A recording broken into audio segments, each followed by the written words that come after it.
네, 안녕하세요. 언어의 기원과 문자의 발달에 대한 내용을 훑어보고 있습니다. 문자는 그림 문자로부터 시작이 돼서 이게 이제 음절 문자, 그리고 음수 문자, 나아가서는 이제 자질 문자 이런 종류가 있다는 것을 봤습니다. 말과 글에는 어떤 관계가 있는가? 지난 시간 마칠 때쯤에 어떤 말들은 구어체를 말합니다. 어떤 말들은 글로 표현되기 힘든 경우도 있다. 영감 이런 게 그런 거라고 했었죠. 시골 할머니들이 자기 남편을 가리킬 때 영감이라고 했는데 이걸 어떻게 표현할까? 좀, 어, 어떤 학자분들은 이렇게 우리말에도 원래는 있었는데 문자로 표현되지 않는 그런 발음들이 특히 모음들이 많이 있다. 그래서 그런 모음들을 제대로 표기하기 위한 나름대로의 새로운 모음 체계를 만들어내기도 해요. 여러분 한번 생각해 보세요. 영감을 영감이라고 하지 않고 원래 그때 토속적인 발음을 표현한다면 어떻게 어떤 부호를 뭐 첨가하거나 새로 만들거나 아니면 어떤 두 개의 음을 또 서로 겹치거나 이렇게 할 수 있을까? 나는 그런 생각을 해봤어요. 영감의 영이라는 이 모음을 있죠. 수평선 그 두 개를 이렇게 겹쳐놓고 영감이라고 하면 어떨까? 이런 것들 하여튼 연구하는 분들도 비슷한 거 기억하시고요. 자, 그 밖에 또 말과 글에는 어떤 관계가 있는가를 보도록 하죠. 아, 말과 글은 공통점이 의사소통을 위한 기호체계다. 예, 말은 소리를 매개로 하고 글은 기호를 매개로 한다. 기호체계예요. 시각적 기호냐, 청각적 기호냐. 근데 말을 전제로 글이 만들어졌다는 거예요. 말이 먼저 있고 글이 만들어지는 거지. 글이 먼저 있고 말이 나올 수는 없겠죠. 그래서 이 말을 전제로 글이 만들어지는데 글이 그 말을 제대로 표현하지 못하거나 그런 경우가 있고 또 다르는 경우도 있고요. 그래서 차이점은 말에 비해서 글은 상당히 보수적인 속성에 따른 독자적인 체계를 지닌다. 글은 보수적이다. 어떤 원칙을 정해놓고 그걸 바꾸려고 하지 않는다는 거죠. 이렇게 해야 된다. 그래서 이제 학자들 사이, 선생님들 사이에도 굉장히 의견이 다른 경우가 많이 있어요. 특히 우리말에 이제 뒤에 보겠지만 띄어쓰기 현상에 대해서 뭐 이렇게 써야 된다, 저렇게 써야 된다, 그럴 필요가 없다. 근데 우리말에서는 이런 띄어쓰기라든가 표준법이 또 계속 때에 따라 바뀌죠. 그게 참 재밌는 거예요. 바뀌는 이유는 현재 우리말을 사용하는 일반 대중들을 제대로 반영하기 위한 겁니다. 자, 어떤 차이점이 있는지 예를 들어서 보면 아주 이해가 여러분 쉬울 거라고 봅니다. 예를 들면 고라고 발음을 할 때 고, 연결어 고를 말합니다. 먹고 싶다, 보고 싶다, 받고 싶다 이럴 때 고가 글씨는 똑같잖아요. 근데 정말 발음이 똑같나요? 먹고, 예, 꼬 이렇게 경음으로 소리 나죠.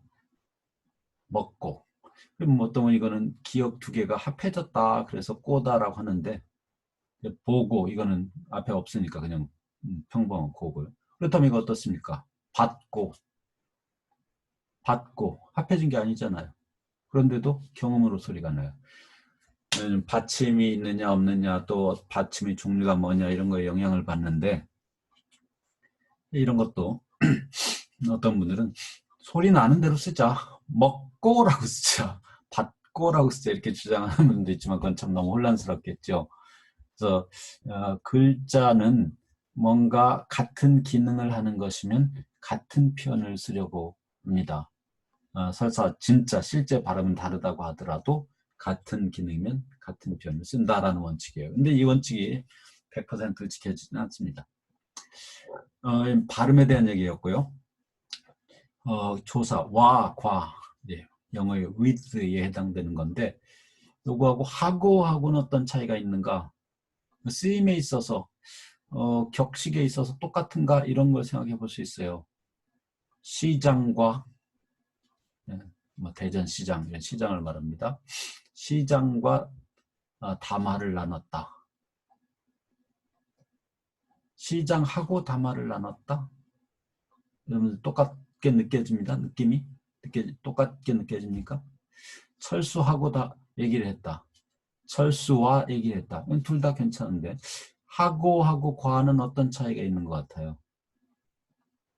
과와는 좀 더 격식을 갖춘 표현 같고, 그러니까 시장 같은 사람이라고 할 때는 시장하고, 물론 시장하고 친구라서 아주 가까운 사이라거나 가까운 사이라고 스스로 느낄 때는 가능하지만 그렇지 않을 때는 잘 안 쓰겠죠. 철수 같은 친구일 때는 가깝게 하고 예, 좋고. 그러니까 formality의 차이입니다. formality, 격식, 비격식. 마찬가지게 이제 조사에게 한테예요. 시민에게 용감한 행동에 대한 상을 주었다. 뭔가 좀 분위기가 격식을 갖췄을 때 시민에게 주어진 상 해야지. 시민한테 주어진 상. 뭔가 좀 어떻게 보이죠? 근데 철수한테 저녁 같이 먹자고 했다. 철수에게 저녁 같이 먹자고 했다. 둘 다 괜찮아요? 이런 친구일 때는 어떤 때는 격식을 약간 갖춘 표현, 뭐 보통 표현 쓰기도 어떤 때는 더 이물없다고 하죠. 이물어올 때 사용하는 표현을 쓰기도 하고 이 두 항목은 격식의 차이에 따라서 어휘가 달라지기도 하다. 우리말의 경우에. 그 다음 모음조화 때문에 일어나는 현상인데요. 여기 막았어, 막아, 하지 마라, 같아. 글씨는 이렇게 쓰지만 여러분이 정말로 실제로 말을 할 때 이렇게 합니까? 아마 대부분 안 그럴 거예요. 이게 모음조화 현상이라고 해서 이제 문법적으로는 앞에 이렇게 스템, 기본 어휘가 아 같은 양성모음, 아, 오를 양성모음이라고 하고요. 우 이런 것들을 음성모음이라고 그래요. 소리의 느낌이 밝으면 양성모음, 소리의 느낌이 어둡고 부드러우면 음성모음이라고 하는데 양성모음은 양성모음끼리 어울려야 되고 음성모음은 음성모음끼리 어울려야 된다라는 것을 모음조화, vowel harmony라고 부르는데 이제 우리말뿐만 아니라 우랄 알타이어계 통언어 이런 특성들이 있습니다. 특히 터키어의 모음조화 현상이 아주 강하게 적용이 되는데 우리말은 글을 쓸 때는 이렇게 막았어라고 써야 되지 막었어라면 좋지 않다고 아마 선생님들 말씀하실 겁니다. 막어라고 하지 말아라. 하지 말어. 같어. 이렇게 쓰지는 말라는 거죠. 말을 할 때는 설사 막었어, 막어, 하지 말어, 같어라고 하더라도 글을 쓸 때는 좀 더 보수적으로 원칙에 입각해서 쓰라는 것이 이제 국어 선생님들의 지적입니다. 근데 그럼 여러분이 카톡 문자 메시지를 할 때는 그렇게 하지 않죠. 사실 카톡 같은 매체의 의사소통 방법은 문어체라고 볼 수가 없어요. 어쩔 수 없이 글자를 사용하는 것뿐이지 구어체를 거의 그대로 적용하는. 그래서 카톡 문자 메시지를 가만히 살펴보면 진짜 우리가 어떤 말을 할 때는 어떻게 하는가를 참 볼 수 있는 좋은 자료가 됩니다. 이런 현상에 대해서는 문법적으로 바뀌기도 했어요. 아름답다라는 표현 아시죠? 아름답다. 그러면 아름답할 때 양성모음으로 끝나요. 그래서 이거는 연결을 붙인다면 아름다워서 이렇게 해야 되는데 거의 대부분의 사람들이 뭐 95% 이상의 사람들이 아름다워서라고 하죠. 와라고 하지 않고 워라고 해요. 내가 고등학교 시절에는 그게 국어 시간에 항상 거론이 됐습니다. 아름다워서는 틀리다. 아름다워서라고 해야 된다. 시험 문제도 나왔어요.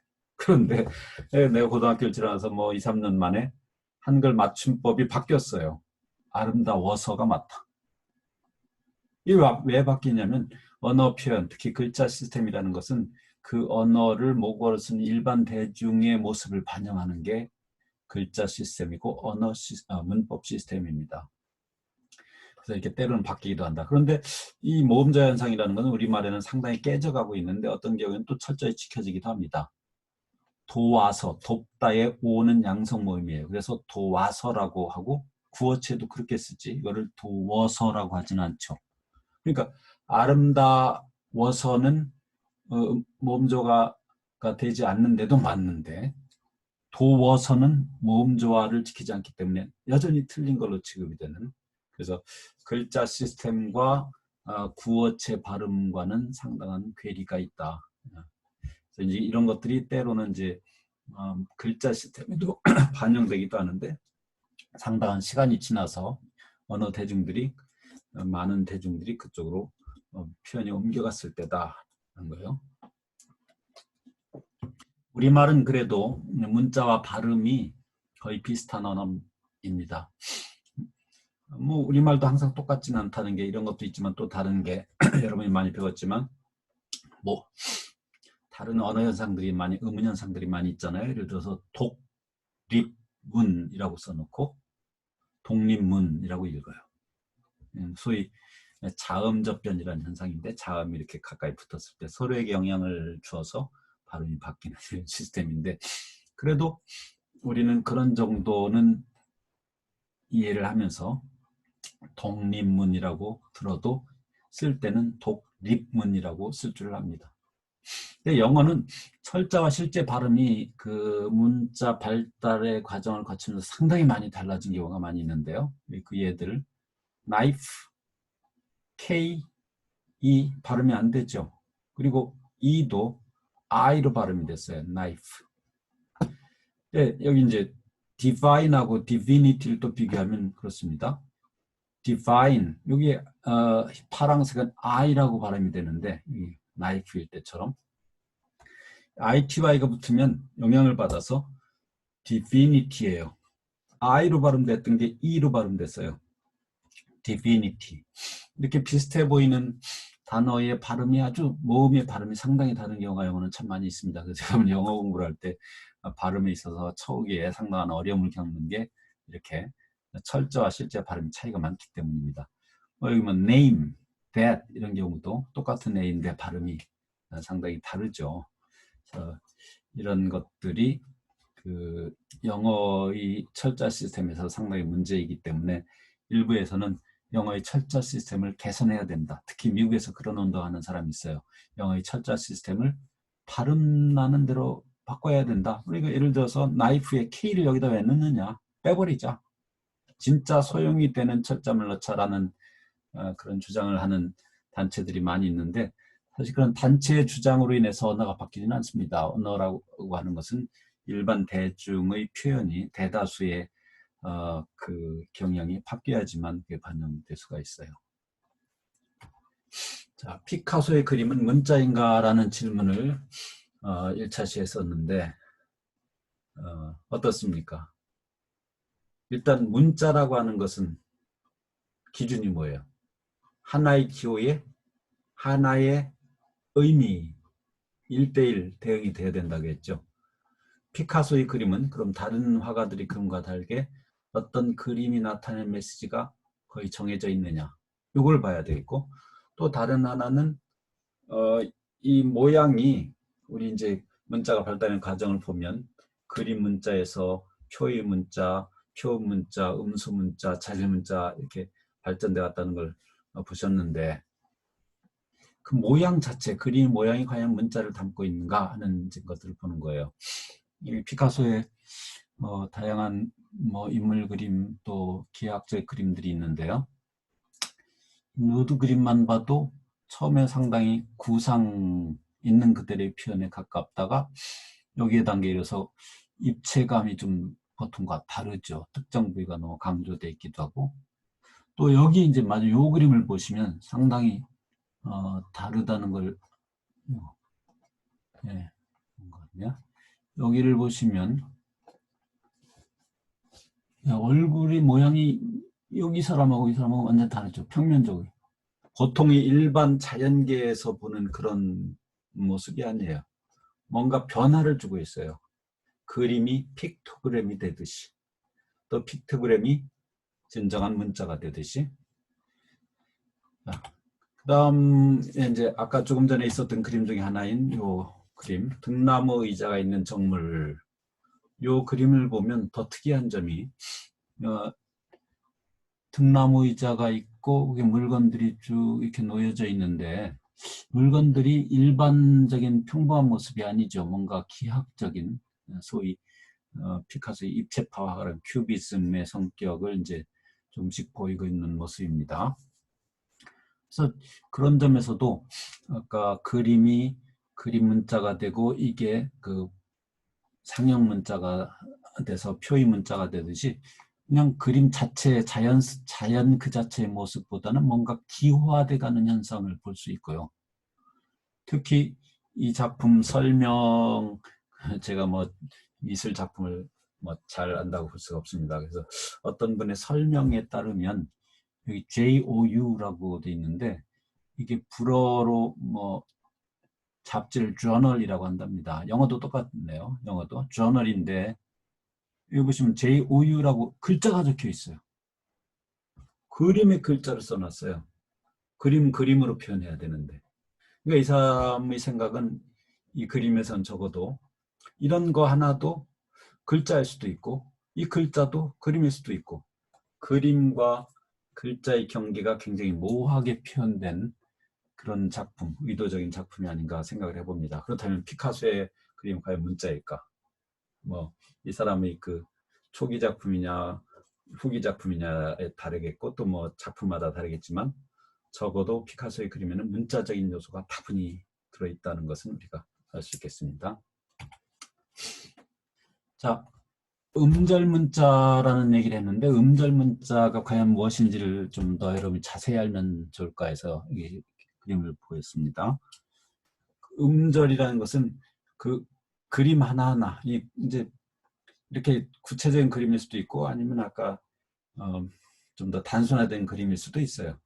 그래서 이제 그림을 가지고 음절 문자화 한다면 이런 거라는 건데요. 영어로 여러분 생각해 합니다. 벌이죠. B라고 읽죠. B. 이거는 사람의 머리죠. head예요.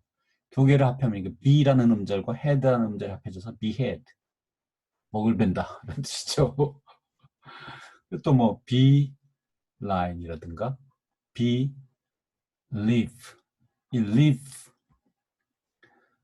뭐 첫자는 다르지만 L-E-A-F 하면은 이파리잖아요. 이파리 모형이죠. 그래서 believe. 믿음을 표현할 때 이렇게 이런 식으로 표현한다는 거예요.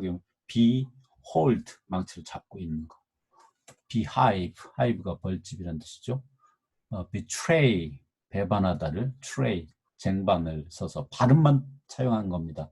before 계단에서 떨어지는 모습으로 떨어진다 fall을 써 before 이런 식으로 음절 문자를 표시를 했는데 이거는 이제 뭐 수수께끼 같은 걸 만들 때 이렇게 많이 하죠. 뭐 또 옛날 인디아나 존스 같은 영화에 보면 어떤 암호가 있는데 그 암호를 어떻게 할 것인가 수많은 머리를 쓰는데 여러 가지 복잡한 암호 시스템에 관여되는데 이렇게 음절 문자도 포함되기도 하고 그런 것들을 볼 수가 있어요.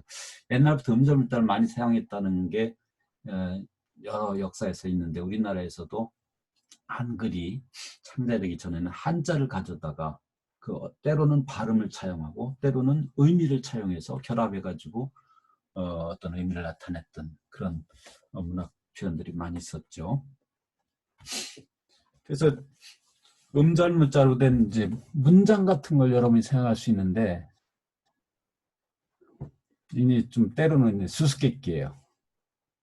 이 전부 다 이제 하기에는 이제 시간이 좀 많이 들고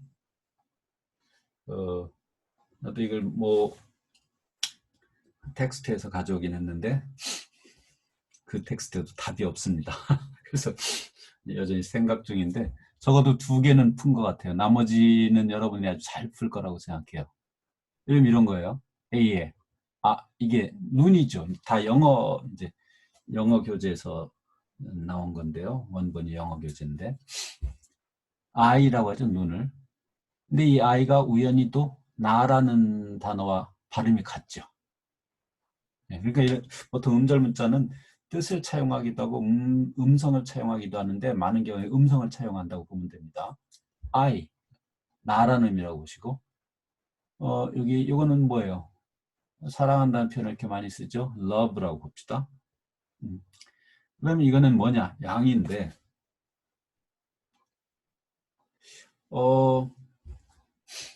그러면 sheep이잖아요. sheep, I love sheep, 내가 양을 사랑해? 이런 의미를 나타냈을까요? 양을 나타내는 단어 중에 여러분 나중에 찾아오십시오. EWE가 있어요. EWE. U라고 발음하는데 암양을 말합니다. U, E-W-E. 내 발음이 당신이란 U하고 발음이 똑같죠. 그렇다면 I love you 이렇게 이제 표현할 수 있었겠다. 뭐 영어를 모르는 사람이, 이게 영어 글자를 모르는 사람이 그런 사람은 없겠죠. 아니면은 애인들끼리 아주 비밀스럽게 자기의 감정을 표현하기 위해서 음절문자를 많이 사용, 여전히도 장난스럽게 음절문자를 많이들 사용을 하는 것 같아요. B번은 뭘까요? B. 예. so가 뭘까요? so. 답을 먼저 준 것 같네요. 톱인데 톱을 써라고 하죠. 봤다라는 단어랑 똑같아요. 신기하게도. 그래서 톱을 나타내는 게 아니라 발음을 차용했다면 I saw you. 이게 만약에 뭐 양을 나타냈다면 I saw sheep. 난 양을 봤어. 이렇게 해석될 수 있지만 이게 어떤 상대에게 남녀가 서로 아주 비밀스러운 메시지를 아주 정겹게 전달한다면 A번은 I love you, B번은 I saw you 이런 식으로 해석이 가능합니다. 이 아래 것들도 여러분이 좀 시간 들여서 심심할 때 한번 해보세요. 이 답을 알아냈을 때 재미가 아주 대단합니다. 이번에는 각자 발명한 음절 문자의 5가지 예를 적어라. 과제는 아닙니다. 과제는 더 좋은 걸 내줄 거예요. 한번 시간 날 때 음절 문자를 만들어 보세요. 아주 재밌어요. 친구끼리, 뭐 연인끼리 아주 재미있는 시간을 보낼 수 있는 소재입니다. 자, 만화 커트를 보시죠. 이것도 역시 언어의 특성에 대한 건데요. 자, 이 직이라는 굉장히 순박하기를 데 없는 그런 인물로 묘사되는 만화 인물인데요. Today I saw little rebellious at work. 굉장히 순박한 친구예요. 근데 오늘 나는 직장에서 약간은 반동적이었다고 생각한다. 굉장히 순진한 사람인데 뭔가 말을 제대로 안 들었다는 얘기야. 상사하라는 대로 안 했다는 얘기야. 그러면서 I drank tea during my coffee break. 나는 커피 브레이크 시간에 티를 마셨거든. 커피 브레이크 시간이면 커피를 마셔야 되는데 티를 마셨기 때문에 내가 반동적이었지 않냐라는 재밌는 얘기인데, 이거는 이제 커피 브레이크라는 게 시작은 처음에는 커피를 마시면서 쉬는 시간이었다가 이제 그냥 일반 음료수를 마시며 쉬는 시간으로 확장됐는데 지기가 그걸 뭐 몰라서 그랬는지 알면서 장난치는지 그랬는지, 그러니까 이제 말장난 커피 브레이크라고 하는 것을 어떻게 해석하느냐에 따라서 생겨나는 재미있는 만화 커트입니다. 네, 말과 글에 대한 다양한 특성들을 살펴봤습니다. 언어는 어떻게 생겨난 것이고 문자는 어떻게 발전해 왔는가. 우리가 언어에 대한 이해를 할 때 아주 필수적으로 봐야 할 항목이죠. 다음 시간에 또 어떤 주제로 언어에 대한 여러 가지 재미있는 얘기를 할 수 있을지 기대하시길 바랍니다. 네, 수고하셨습니다.